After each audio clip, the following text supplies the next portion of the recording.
Hello again, Sarah Barker here from Kennesaw State University, and this is going to be a presentation on my own model of communication.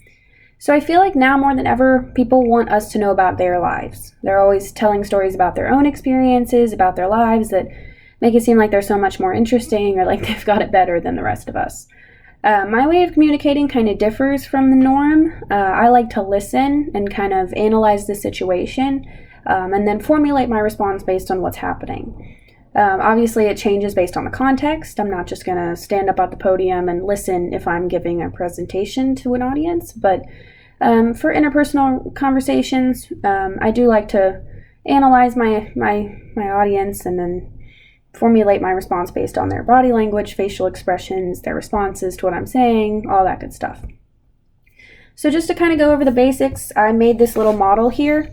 I'll explain what it says in a second. You don't have to read it, but the little asterisks in the corners up here and down here. I'll just touch on those real quick. So in the other three models that we looked at in class, there was noise, stuff that distracts your audience, and it's inevitable.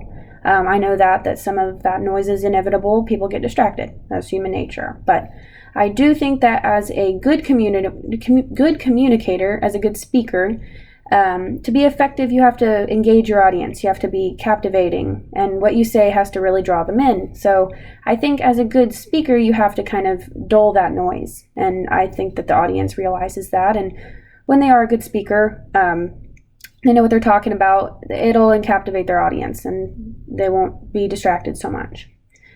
So moving on from that, just going over the basics of my model. So what I like to do in a conversation is I like to analyze it first. Who's my audience? What's the purpose of the conversation? The severity? Is it something urgent? Am I trying to present something to people that don't know what I'm talking about? Or is it something that doesn't really have much meaning, just a casual conversation with a friend? And then I like to find out where I'm at in the conversation. This mostly applies to group settings, but I do like to figure out how prepared I am to put something into the conversation, to add on to something.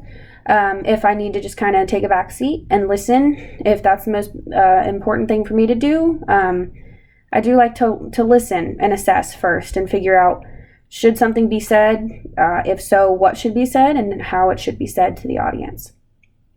Personally, I tend to overthink my conversations.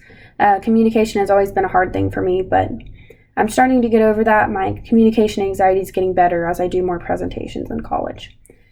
I do like for people to know that I hear them and that I'm listening. I think effective communication really relies on the speaker and the audience responding to one another, and really understanding that they are listening and that they're understanding and taking in what each other is saying before they're just blurting out a response. And I know that's kind of the norm these days, but I really do like to listen to people and formulate what I'm saying based on how they're reacting and what they're feeling in the moment.